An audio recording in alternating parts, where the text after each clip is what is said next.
Okay, Artyom, you're on. I'm going to mute.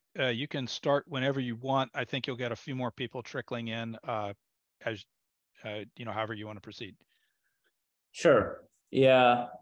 Hi, everyone. My name is Artyom. I'm co-founder and CEO at Cube, and really excited to be here today and talking about the Headless BI in a modern data stack.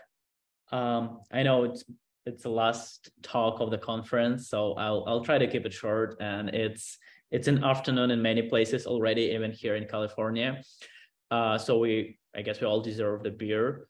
I'm going to talk a little about the term headless BI and what it is, because it's a term that probably a lot of people heard lately, and especially in the last 2 years. Sometimes it's referred to metrics layer or semantic layer. But to answer a question, what is headless BI, will make a little historical detour. And I think the first time people really started to use the term publicly and was in early 2021, and it was a small VC firm focused on the seed stage that published a blog post talking about the headless business intelligence and the benefit. That was sort of a manifest, and the post about the vision is like how the new generation of the business intelligence could look like if it's going to be a headless. And that's, I think, when it really people started to pick up the term. And it's funny because before, and I'm in Cube, and now we call ourselves Headless BI. But when the blog post came out, a lot of people in our community just pointed us at this blog post and saying, "Hey, it seems like some people are talking about Cube here."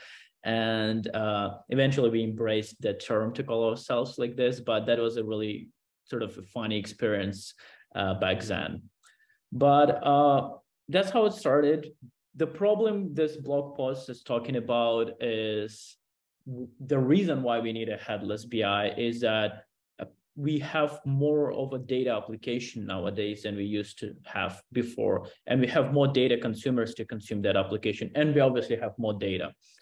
But I think the key insight here is we have more and more different data applications targeted internal or external use cases, embedded analytics application for partners, customers, multiple BIs. I mean, in reality, if it's in a large organization, you cannot have one BI tool, right? Like, I don't know a single large enough organization that has only one BI tool. It's going to be at least 3 or 5, or in many cases, it's going to be like around 10 or dozen.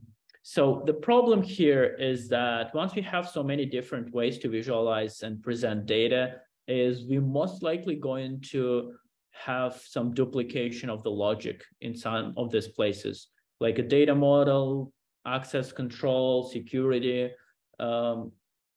caching. We most likely, when we're going to design a system like this, we'll put all of these pieces into every data application downstream. So data model is going to be defined multiple times, security rules going to be defined multiple times, and that's inherently undry, right? It's do not repeat yourself, right? And we are repeating ourselves very, very heavily with that architecture, which is bad, right? We many of you on this talk engineers, and we know that it's something that you probably don't want to do. And you probably want to do this never, when you write a code.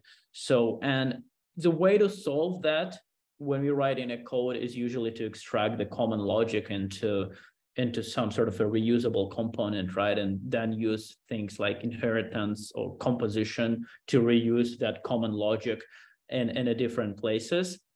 The same idea is here, right? What if we take this data model, caching, access control, and just extract it into a single place upstream, and then reuse it in all the downstream data applications, data visualization. So that's a sort of a major idea around the headless BI from a technical perspective. I think the core of this platform, the core of the headless BI is the data modeling. That's what we wanted to extract first. And the data modeling itself as a concept, it's not new. The semantic layer, some people call that semantic layer or metrics layer. It's been a part of the BIs for many decades already. If you look at tools like an SAP Business Objects, if some of you familiar with the like old good BI days, you can remember tools like this where you do like all the data modeling, usually with a visual interface. And many modern tools, like I have a screenshot of a Power BI here. I don't have a Tableau, but Tableau has a data modeling too. Pretty much every BI has a data modeling. You cannot run a data modeling without, you cannot run a BI without a data modeling. But I want to call out one specific BI tool that I think that they innovated very well in a data modeling piece, and they also sort of created the foundation for the whole headless BI idea, and that tool is a Looker. I think the major single innovation with the data modeling layer at Looker, what they did was to bring it into the code. So instead of having the visual, like a drag and drops, all of that, they created what they called a LookML, which is like a data modeling approach, but which is done in code. And I think that created an interesting opportunity and then created a shift which made it possible to start applying software engineering best practices to the data world. And I think that's something that is still a long journey ahead of us. And that's something that in a data world we lack a lot, is like, how do we use all this knowledge, all that experience that's been accumulated in software engineering for decades, and how we apply these principles to the managing of the data. And specifically, I'm talking about things like a version control, CI/CD, all of that. If your data model isn't like a drag and drop or visual, how you can apply the version control to that? How you can do like a pull request review things? I think that's where Looker really innovated, and that's where Looker really innovated, and that's they created an opportunity to push the idea of having the best practices of software engineering in a data. And it's also been a sort of one of the major sort of like a factor in the success of the Looker. I think out of all latest generation of the BIs, Looker really did a good job and like of attracting users and in creating a tool that people really enjoy to use. Obviously, like not everyone, but they still did an amazing job and got to the successful acquisition through this popularity, and specifically mostly because of the LookML. But the next question is, like when you think about the importance of the LookML or like a data modeling, the natural question is like, if a thing is so important, should it be standalone? Should we be able to use data model or semantic layer or LookML specifically outside of the walls of the Looker, right? So, and people started to think about that when Google, they bought Looker. They stated that they wanted to open LookML so Tableau users can access the Looker semantic layer. Like Google is famous of killing companies after the acquisition. So I'm not entirely sure that is going to happen with Looker, but that's an idea that's been very obvious. And that's an idea that created the foundation for the whole headless BI concept. So if just to summarize that, the headless BI would be idea is that what if we keep semantic layer or data model or cache and access control, but decouple from visualization and make it API first. So it can be accessible from the external tools, like in a Tableau Looker example, right? What if LookML can be accessed from the Tableau? And really the last 2 years, there's been a rise of the headless BI tools on the market. So many new companies and open source projects started. I have listed few here. Some of them pivoted by now and they're doing different things because it's just a very new field and you don't really know yet. We don't know how it's going to turn out, but it's been an interesting 2 years to see how these companies are growing. So why open source? My talk says navigating Headless BI in open source specifically. I believe that the recent rise of the Headless BI happened within the modern data stack, and that's a very important concept. That it's very much inherently more open rather than old data BI days where we had like the monolith systems, everything in it, and that we're like really creating this huge vendor lock-in, where like the modern data stack looks like explosion, where like every single tool tries to take a function of one of the specific function of the old system and to really build a product around it. But at the same time, the whole stack, the whole ecosystem tries to invest more into interoperability of the tools and be inherently more open. And also many tools are open source right now, which sort of, like goes in line with if you wanted to make an open ecosystem, most likely you want to end up with a set of open source tools, right? And I have listed a few of them. It's obviously not the exhaustive list here. We have more and more tools, open source tools in a modern data stack, but I feel that Headless BI must be open source. It just makes so sense for like a Headless BI tools to be open source.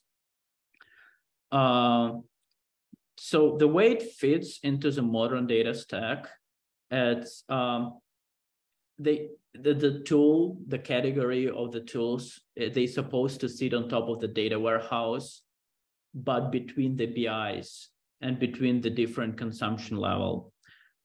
So if we can think about the use cases, right, like why someone would want to use a Headless BI. So I think one of the major use case would be embedded analytics, because in that case, we probably wanted to build a very custom UI and very workflow tailored experience, data experience for the end user.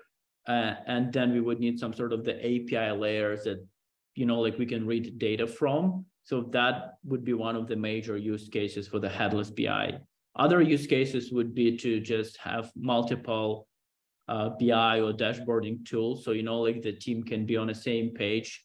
You may have like a sales team, you may have a marketing team, and they're looking at different tools, but you want to make sure that they look at the same metric, right? At the same data, that even if they use, maybe one team uses Tableau, another team uses Power BI, if everything is modeled upstream, they can look at the same metric and you don't have a disalignment between teams. So that would be sort of a second major application, a use case of the Headless BI. So I know I covered that a little, but just sort of a recap, and I'm going to talk about different layers in a minute. But overall, when I think about Headless BI, I think about 4 layers like a data modeling, access control, caching, and API. And I would look at 2 tools and just like compare how they do in terms of these layers, so you can get a good idea in terms of like how the landscape looks. Let's first start with a thing that I don't have in the layers, but a really important part of the architecture. I think every Headless BI right now, they push compute down to the cloud data warehouse. And that's a sort of important thing that many BIs of the previous generation, they did, and they did well. Like a Looker was only operating in a live mode, right? ThoughtSpot had Falcon initially, but then they removed it in favor of live queries against Snowflake. Tableau has now live connections, Power BI direct queries. So every major BI, they're moving and sort of positioning the product around providing a live connection to the data warehouses instead of downloading and extracting data in its own storage.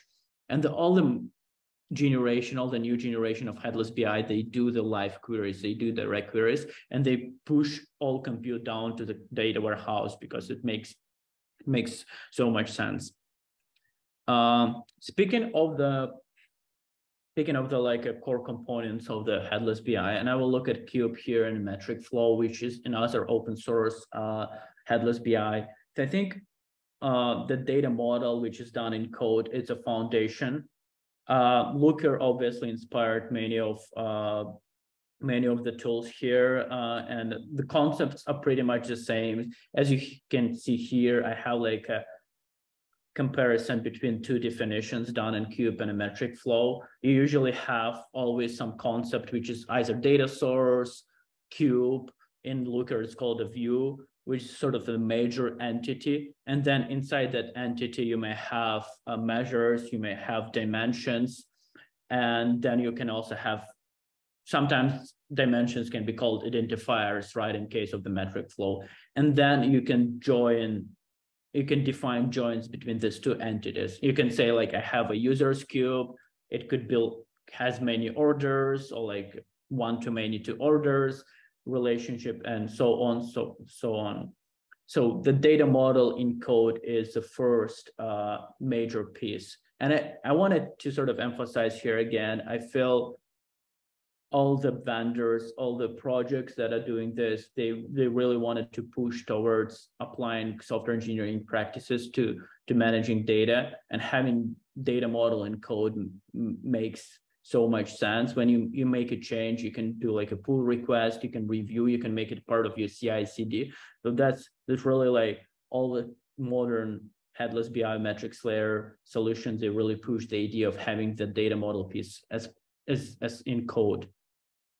The other component would be the multi-tenancy, which is really mission critical especially in the embedded analytics scenario. The way it works in Cube, and that's an example, in a Cube-based example, is when you execute a query against Cube, for example, you can sign a query with a set of tokens, which is usually JWT tokens, and then you provide a security context as part of this token. And then when Cube process a query and generates a final SQL query, it will use a token data model, and it will map the token to a set of security context, and then will generate data model based on some specific security context.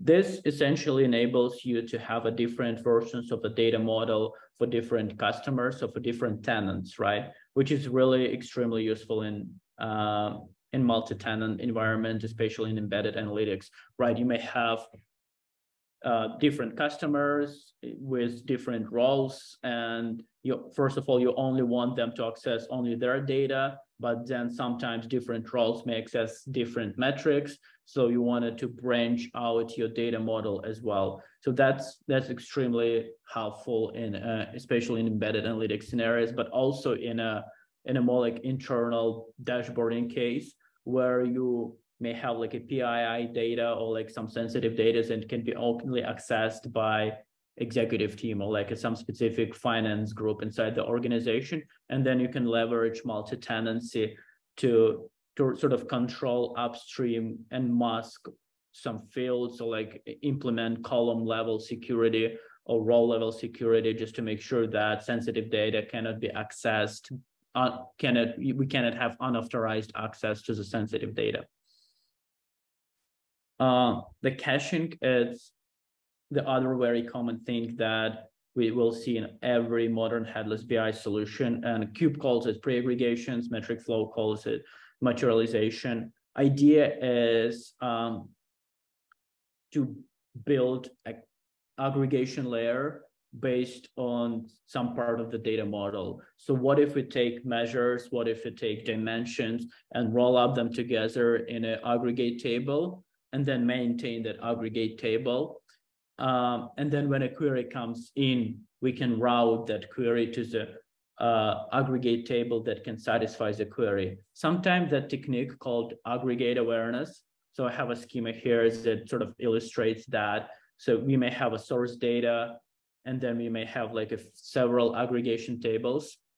And when a query comes in, the aggregate awareness logic will understand and what is the most efficient table to satisfy a specific query, and then we'll query from that table. In case there are no tables in aggregations, the query will go into source data. So that's a very common technique in some BIs as well, like Lookers call this aggregate awareness, but it becomes really important in a headless BI, especially in the context of embedded analytics.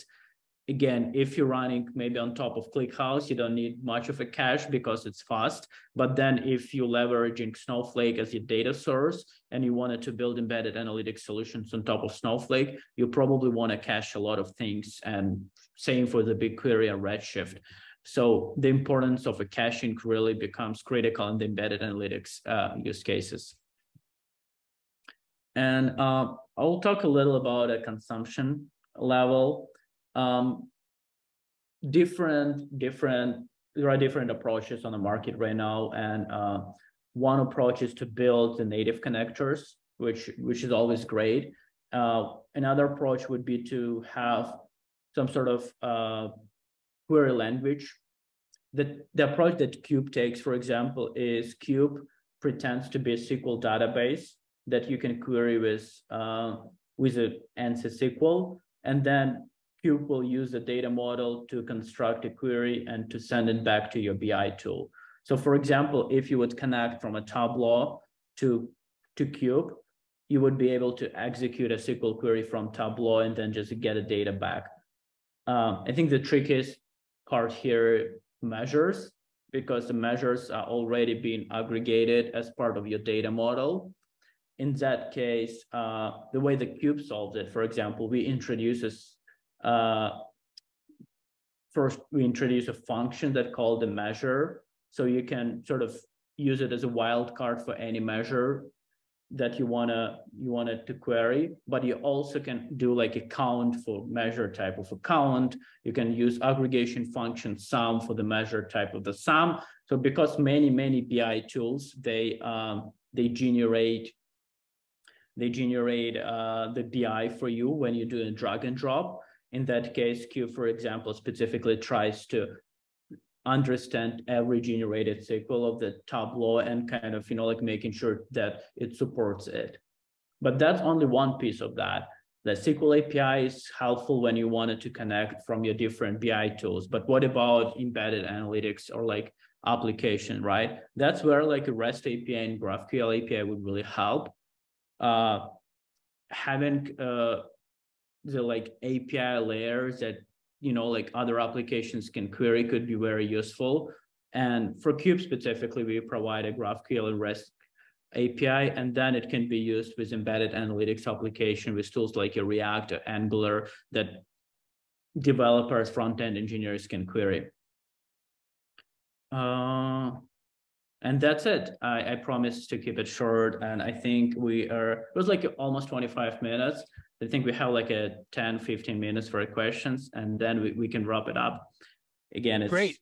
Almost Artyom, California. Thank you so much. We've got questions for you. There's a couple from Kanti Subramanian, if you can see the Q&A box. Yes. Is there a way to refresh data set on periodic basis in Cube?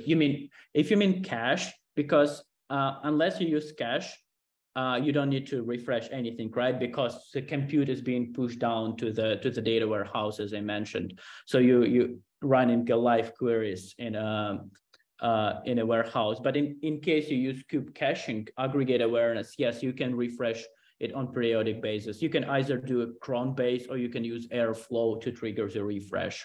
And you also can do partitioning, meaning that if you have like a 10 years of data, right, and you want to cache the 10 years of data, you can build the whole 10 years initially, and then maybe every day refresh on the last day of that cache if you partition it daily.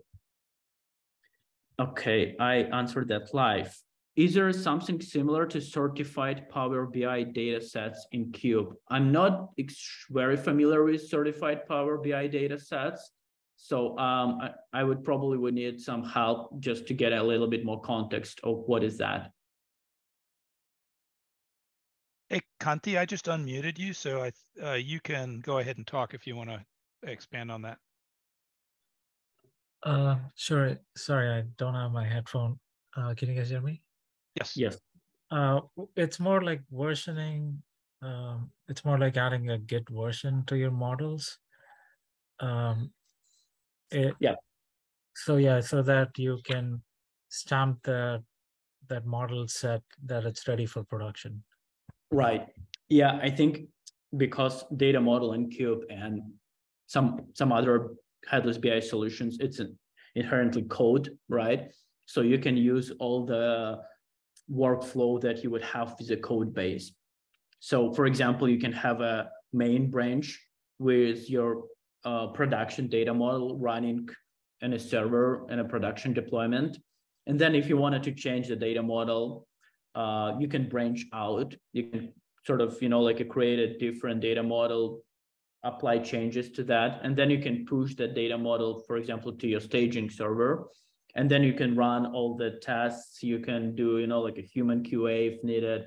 So you can test your dashboards, and then you just merge into your main branch, and then you got your sort of, like a production ready data model. So I think the whole idea here, and just to mimic the software engineering way of doing things and use existing tools, CI/CD, version control tools.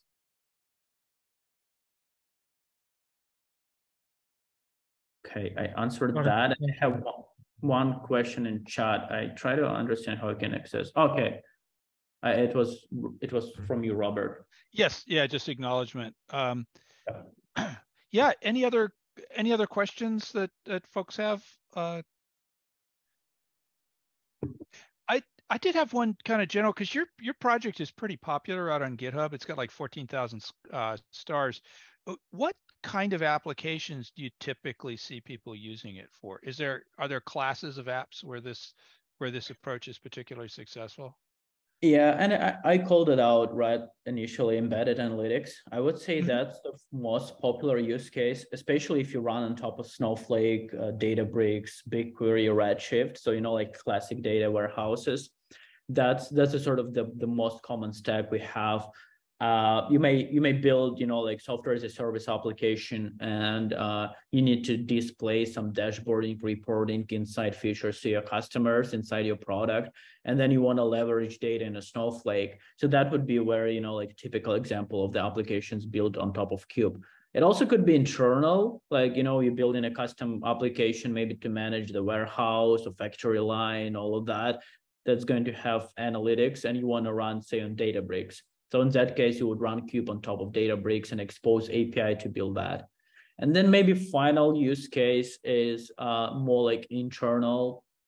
And imagine you have Metabase and a superset in your organization at the same time, or like a Tableau, right?